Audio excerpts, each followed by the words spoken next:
The Adventures of Sherlock Holmes. The 5 Orange Pips. By Sir Arthur Conan Doyle. When I glance over my notes and records of the Sherlock Holmes cases between the years 82 and 90, I am faced by so many which present strange and interesting features that it is no easy matter to know which to choose and which to leave. Some, however, have already gained publicity through the papers, and others have not offered a field for those peculiar qualities which my friend possessed in so high a degree, and which it is the object of these papers to illustrate. Some, too, have baffled his analytical skill, and would be, as narratives, beginnings without an ending, while others have been but partially cleared up, and have their explanations founded rather upon conjecture and surmise than on that absolute logical proof which was so dear to him. There is, however, one of these last which was so remarkable in its details and so startling in its results that I am tempted to give some account of it, in spite of the fact that there are points in connection with it which never have been, and probably never will be, entirely cleared up. The year 87 furnished us with a long series of cases of greater or less interest, of which I retain the records. Among my headings under this 12 months I find an account of the adventure of the Paradol Chamber, of the Amateur Mendicant Society, who held a luxurious club in the lower vault of a furniture warehouse, of the facts connected with the loss of the British bark Sophie Anderson, of the singular adventures of the Grice Pattersons in the island of Uffa, and finally of the Camberwell poisoning case. In the latter, as may be remembered, Sherlock Holmes was able, by winding up the dead man's watch, to prove that it had been wound up 2 hours before, and that therefore the deceased had gone to bed within that time, a deduction which was of the greatest importance in clearing up the case. All these I may sketch out at some future date, but none of them present such singular features as the strange train of circumstances which I have now taken up my pen to describe.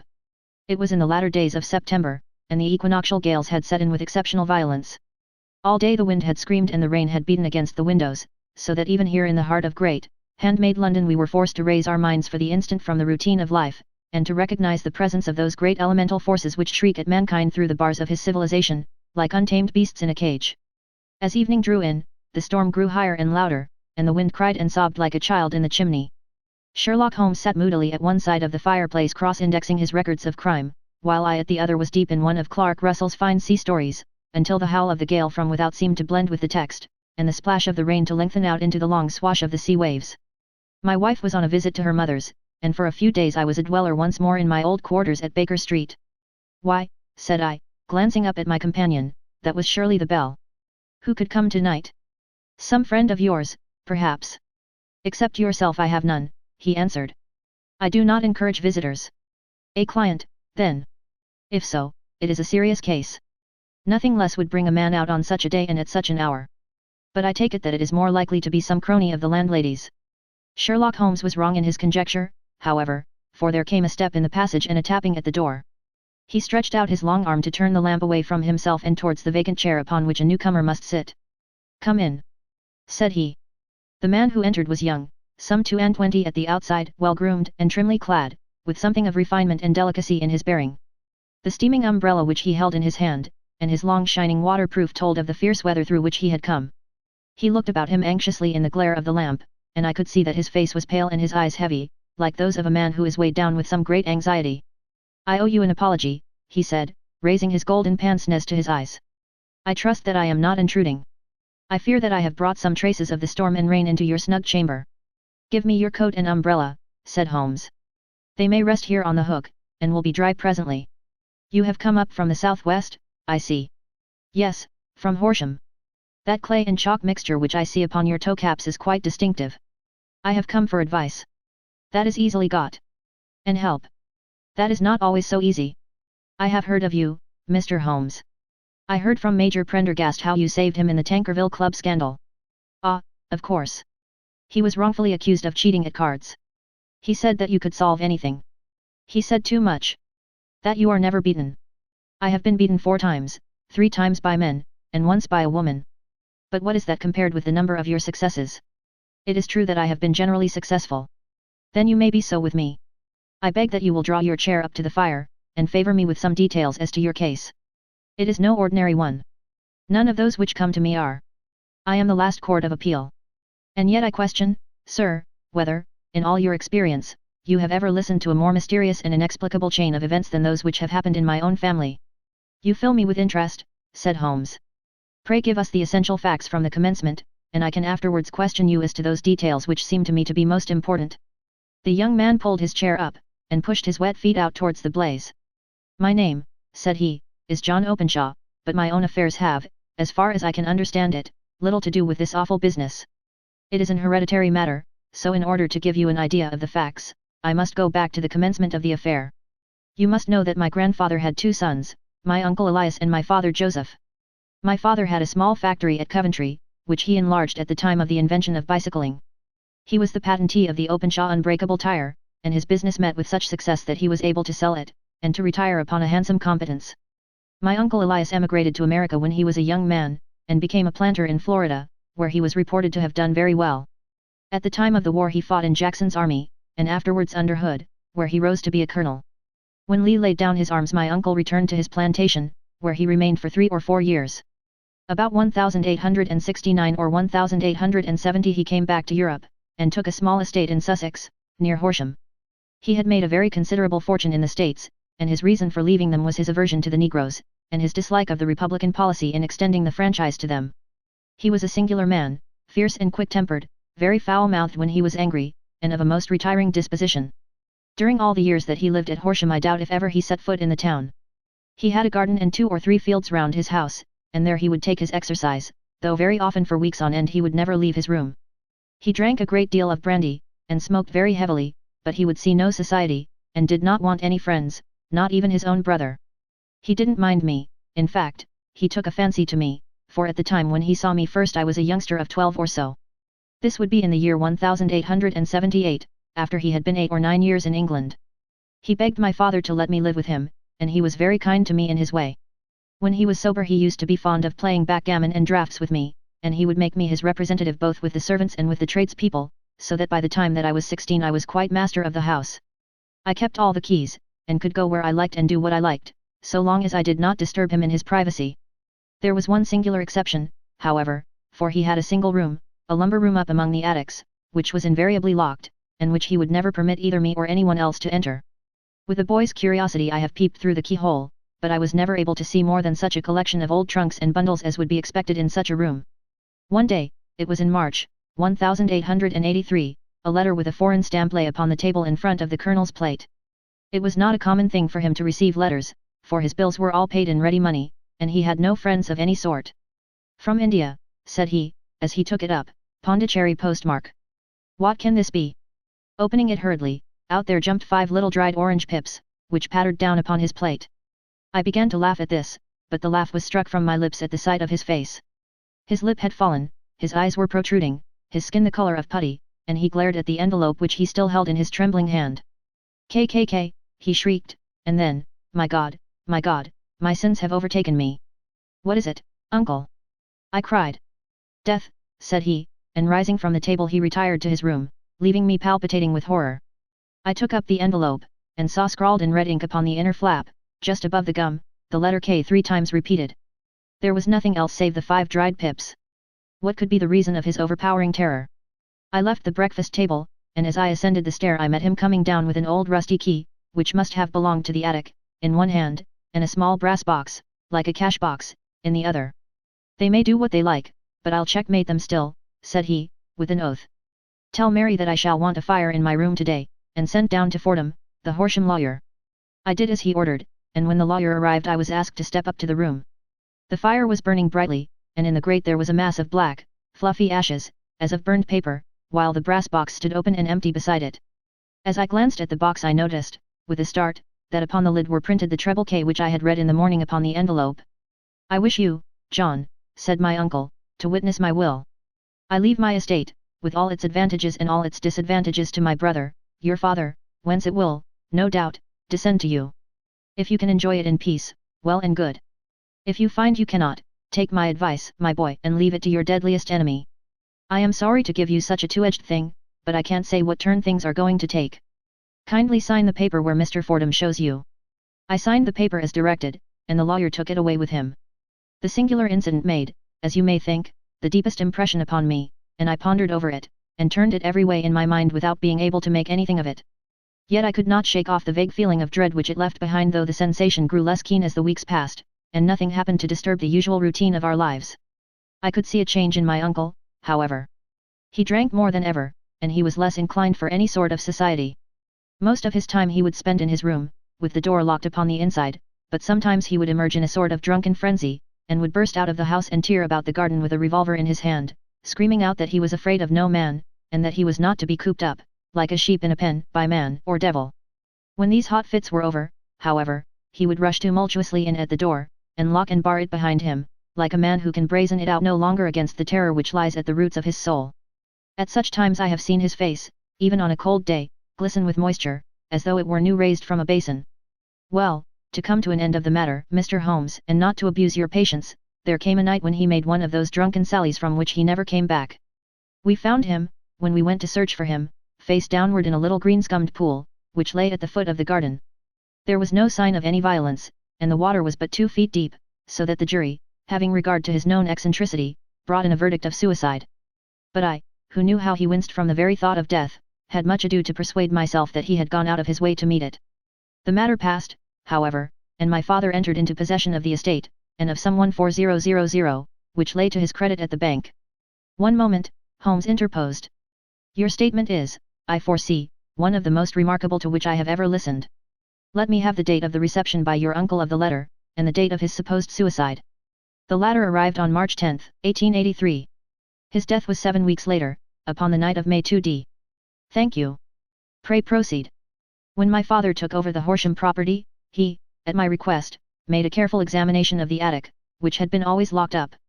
We found the brass box there, although its contents had been destroyed.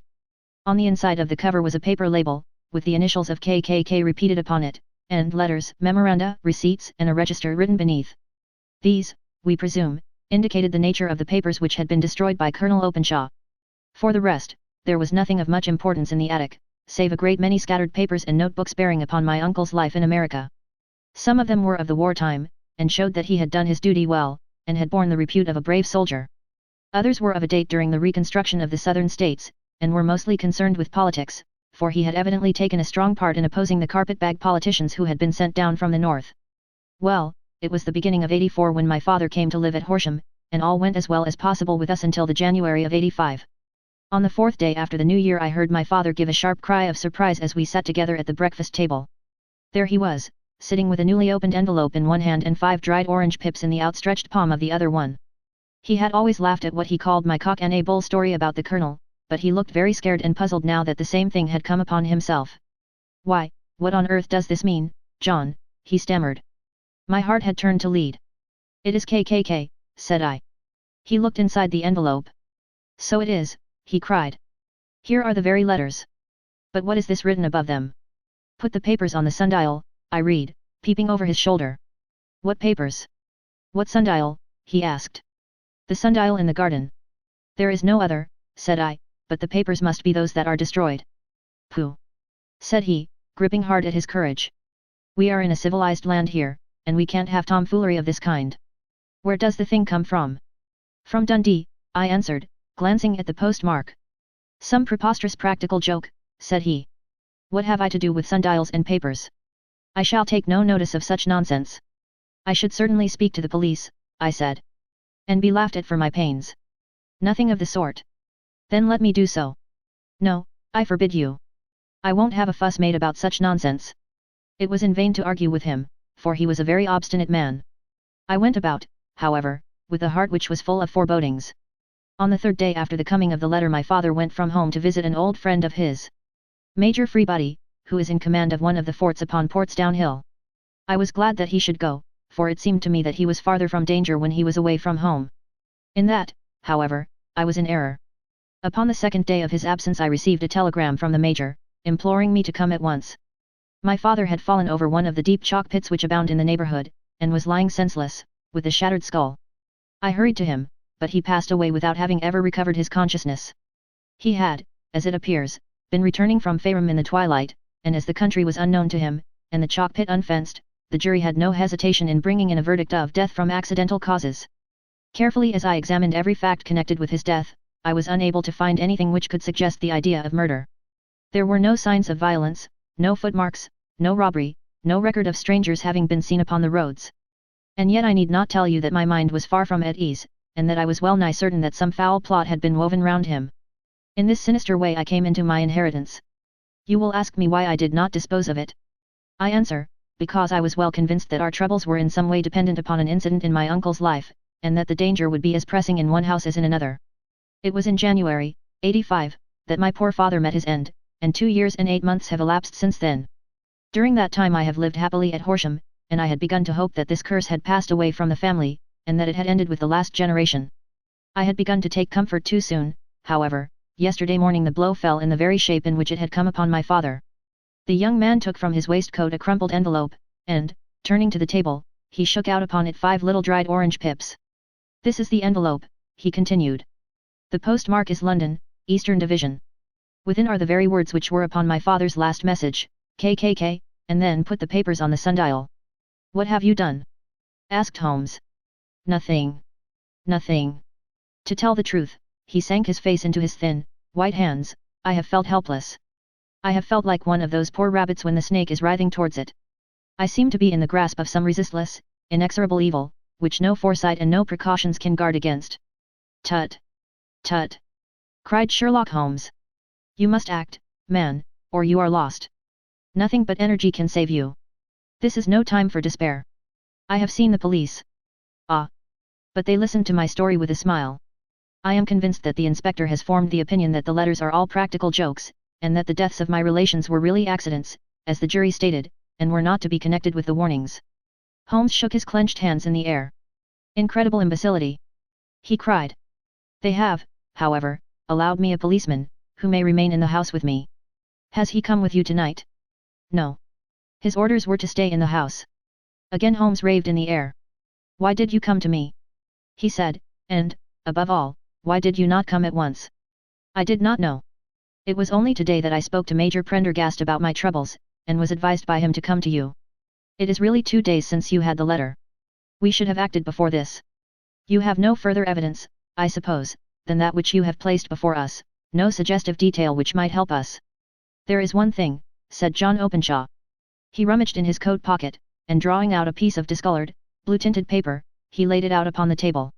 "I have some remembrance," said he, "that on the day when my uncle burned the papers I observed that the small, unburned margins which lay amid the ashes were of this particular color. I found this single sheet upon the floor of his room, and I am inclined to think that it may be one of the papers which has, perhaps, fluttered out from among the others, and in that way have escaped destruction. Beyond the mention of pips, I do not see that it helps us much. I think myself that it is a page from some private diary. The writing is undoubtedly my uncle's." Holmes moved the lamp, and we both bent over the sheet of paper, which showed by its ragged edge that it had indeed been torn from a book. It was headed, March, 1869, and beneath were the following enigmatical notices. 4th. Hudson came. Same old platform. 7th. Set the pips on Macaulay, Paramore, and John Swain, of St. Augustine. 9th. Macaulay cleared. 10th. John Swain cleared. 12th. Visited Paramore. All well.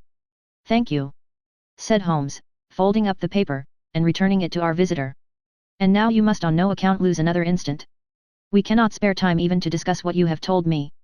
You must get home instantly and act. What shall I do?" "There is but one thing to do. It must be done at once. You must put this piece of paper which you have shown us into the brass box which you have described. You must also put in a note to say that all the other papers were burned by your uncle, and that this is the only one which remains. You must assert that in such words as will carry conviction with them. Having done this, you must at once put the box out upon the sundial, as directed. Do you understand?" "Entirely. Do not think of revenge, or anything of the sort, at present. I think that we may gain that by means of the law, but we have our web to weave, while theirs is already woven. The first consideration is to remove the pressing danger which threatens you. The second is to clear up the mystery and to punish the guilty parties." "I thank you," said the young man, rising, and pulling on his overcoat. "You have given me fresh life and hope. I shall certainly do as you advise. Do not lose an instant. And, above all, take care of yourself in the meanwhile, for I do not think that there can be a doubt that you are threatened by a very real and imminent danger. How do you go back?" "By train from Waterloo. It is not yet 9. The streets will be crowded, so I trust that you may be in safety. And yet you cannot guard yourself too closely." "I am armed." "That is well. Tomorrow I shall set to work upon your case. I shall see you at Horsham, then." "No, your secret lies in London. It is there that I shall seek it. Then I shall call upon you in a day, or in 2 days, with news as to the box and the papers. I shall take your advice in every particular." He shook hands with us, and took his leave. Outside the wind still screamed, and the rain splashed and pattered against the windows. This strange, wild story seemed to have come to us from amid the mad elements, blown in upon us like a sheet of seaweed in a gale, and now to have been reabsorbed by them once more. Sherlock Holmes sat for some time in silence, with his head sunk forward and his eyes bent upon the red glow of the fire. Then he lit his pipe, and leaning back in his chair he watched the blue smoke rings as they chased each other up to the ceiling. "I think, Watson," he remarked at last, "that of all our cases we have had none more fantastic than this. Save, perhaps, the sign of 4. Well, yes. Save, perhaps, that. And yet this John Shaw seems to me to be walking amid even greater perils than did the Sholtos. But have you, I asked, formed any definite conception as to what these perils are?" "There can be no question as to their nature," he answered. "Then what are they? Who is this KKK, and why does he pursue this unhappy family?" Sherlock Holmes closed his eyes and placed his elbows upon the arms of his chair, with his fingertips together. "The ideal reasoner," he remarked, "would, when he had once been shown a single fact in all its bearings, deduce from it not only all the chain of events which led up to it, but also all the results which would follow from it. As Cuvier could correctly describe a whole animal by the contemplation of a single bone, so the observer who has thoroughly understood one link in a series of incidents, should be able to accurately state all the other ones, both before and after. We have not yet grasped the results which the reason alone can attain to. Problems may be solved in the study which have baffled all those who have sought a solution by the aid of their senses. To carry the art, however, to its highest pitch, it is necessary that the reasoner should be able to utilize all the facts which have come to his knowledge, and this in itself implies, as you will readily see, a possession of all knowledge, which, even in these days of free education and encyclopedias, is a somewhat rare accomplishment. It is not so impossible, however, that a man should possess all knowledge which is likely to be useful to him in his work, and this I have endeavored in my case to do. If I remember rightly, you on one occasion, in the early days of our friendship, defined my limits in a very precise fashion." "Yes," I answered, laughing. "It was a singular document. Philosophy, astronomy, and politics were marked at 0, I remember. Botany variable, geology profound as regards the mud stains from any region within 50 miles of town, chemistry eccentric, anatomy unsystematic, sensational literature and crime records unique, violin player, boxer, swordsman, lawyer, and self-poisoner by cocaine and tobacco. Those, I think, were the main points of my analysis." Holmes grinned at the last item. "Well," he said, "I say now, as I said then, that a man should keep his little brain attic stocked with all the furniture that he is likely to use, and the rest he can put away in the lumber room of his library, where he can get it if he wants it. Now, for such a case as the one which has been submitted to us tonight, we need certainly to muster all our resources. Kindly hand me down the letter K of the American Encyclopedia which stands upon the shelf beside you. Thank you. Now let us consider the situation, and see what may be deduced from it. In the first place, we may start with a strong presumption that Colonel Openshaw had some very strong reason for leaving America. Men at his time of life do not change all their habits, and exchange willingly the charming climate of Florida for the lonely life of an English provincial town. His extreme love of solitude in England suggests the idea that he was in fear of someone or something, so we may assume as a working hypothesis that it was fear of someone or something which drove him from America. As to what it was he feared, we can only deduce that by considering the formidable letters which were received by himself and his successors. Did you remark the postmarks of those letters? The first was from Pondicherry, the second from Dundee, and the third from London. From East London. What do you deduce from that? They are all seaports. That the writer was on board of a ship. Excellent. We have already a clue. There can be no doubt that the probability, the strong probability, is that the writer was on board of a ship. And now let us consider another point. In the case of Pondicherry, 7 weeks elapsed between the threat and its fulfillment, in Dundee it was only some 3 or 4 days. Does that suggest anything? A greater distance to travel. But the letter had also a greater distance to come. Then I do not see the point. There is at least a presumption that the vessel in which the man or men are is a sailing ship. It looks as if they always sent their singular warning or token before them when starting upon their mission. You see how quickly the deed followed the sign when it came from Dundee. If they had come from Pondicherry in a steamer they would have arrived almost as soon as their letter. But as a matter of fact 7 weeks elapsed. I think that those 7 weeks represented the difference between the mailboat which brought the letter, and the sailing vessel which brought the writer. It is possible. More than that. It is probable. And now you see the deadly urgency of this new case, and why I urged young Openshaw to caution. The blow has always fallen at the end of the time which it would take the senders to travel the distance. But this one comes from London, and therefore we cannot count upon delay. Good God! I cried, what can it mean, this relentless persecution? The papers which Openshaw carried are obviously of vital importance to the person or persons in the sailing ship. I think that it is quite clear that there must be more than one of them. A single man could not have carried out 2 deaths in such a way as to deceive a coroner's jury. There must have been several in it, and they must have been men of resource and determination. Their papers they mean to have, be the holder of them who it may. In this way UCKKK ceases to be the initials of an individual, and becomes the badge of a society. But of what society? Have you never, said Sherlock Holmes, bending forward and sinking his voice, have you never heard of the Ku Klux Klan? I never have. Holmes turned over the leaves of the book upon his knee. Here it is, said he, presently, Ku Klux Klan. A name derived from the fanciful resemblance to the sound produced by cocking a rifle. This terrible secret society was formed by some ex-Confederate soldiers in the southern states after the Civil War, and it rapidly formed local branches in different parts of the country, notably in Tennessee, Louisiana, the Carolinas, Georgia, and Florida. Its power was used for political purposes, principally for the terrorizing of the Negro voters, and the murdering and driving from the country of those who were opposed to its views. Its outrages were usually preceded by a warning sent to the marked man in some fantastic but generally recognized shape, a sprig of oak leaves in some parts, melon seeds, or orange pips in others. On receiving this the victim might either openly abjure his former ways, or might fly from the country. If he braved the matter out, death would unfailingly come upon him, and usually in some strange and unforeseen manner. So perfect was the organization of the society, and so systematic its methods, that there is hardly a case upon record where any man succeeded in braving it with impunity, or in which any of its outrages were traced home to the perpetrators. For some years the organization flourished, in spite of the efforts of the United States government and of the better classes of the community in the South. Eventually, in the year 1869, the movement rather suddenly collapsed, although there have been sporadic outbreaks of the same sort since that date. You will observe, said Holmes, laying down the volume, that the sudden breaking up of the society was coincident with the disappearance of Openshaw from America with their papers. It may well have been cause and effect. It is no wonder that he and his family have some of the more implacable spirits upon their track. You can understand that this register and diary may implicate some of the first men in the South, and that there may be many who will not sleep easy at night until it is recovered. Then the page we have seen is such as we might expect. It ran, if I remember right, sent the pips to A, B, and C, that is, sent the society's warning to them. Then there are successive entries that A and B cleared, or left the country, and finally that C was visited, with, I fear, a sinister result for C.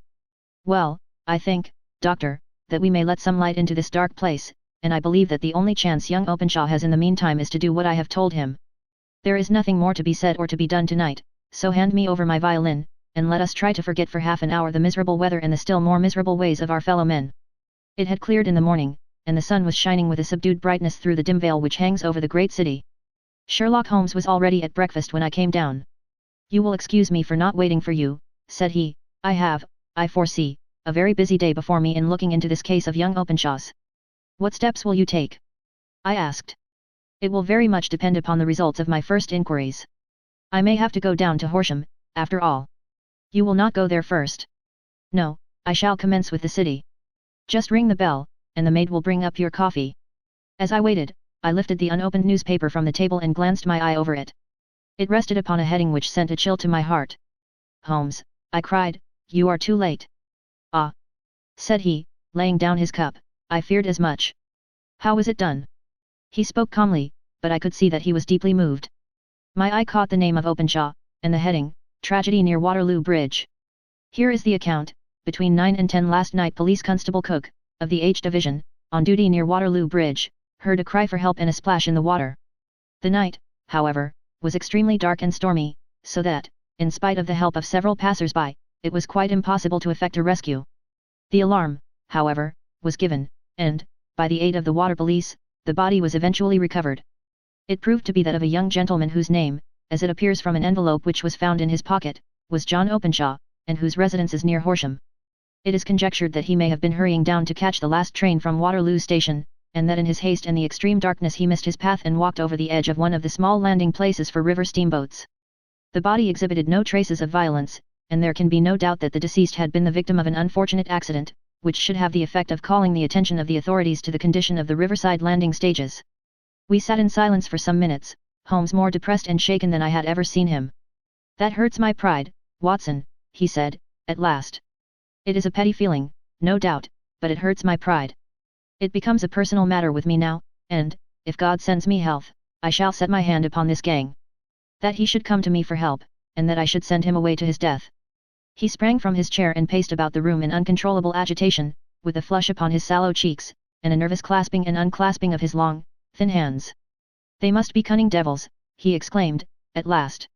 "How could they have decoyed him down there? The embankment is not on the direct line to the station. The bridge, no doubt, was too crowded, even on such a night, for their purpose. Well, Watson, we shall see who will win in the long run. I am going out now. To the police.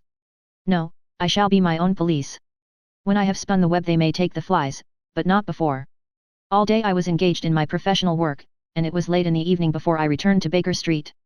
Sherlock Holmes had not come back yet. It was nearly 10 o'clock before he entered, looking pale and worn.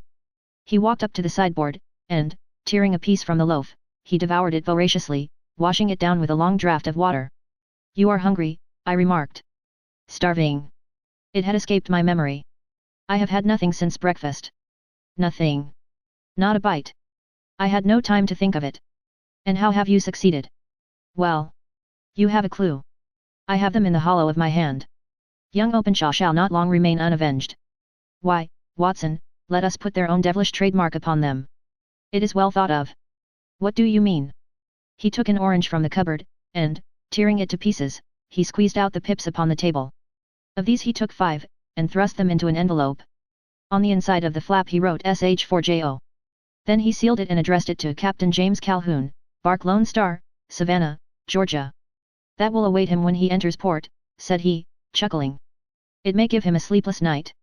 He will find it as sure a precursor of his fate as Openshaw did before him." "And who is this Captain Calhoun?"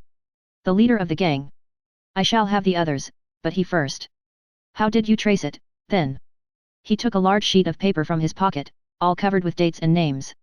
"I have spent the whole day," said he, "over Lloyd's registers and the files of the old papers, following the future career of every vessel which touched at Pondicherry in January and February in '83.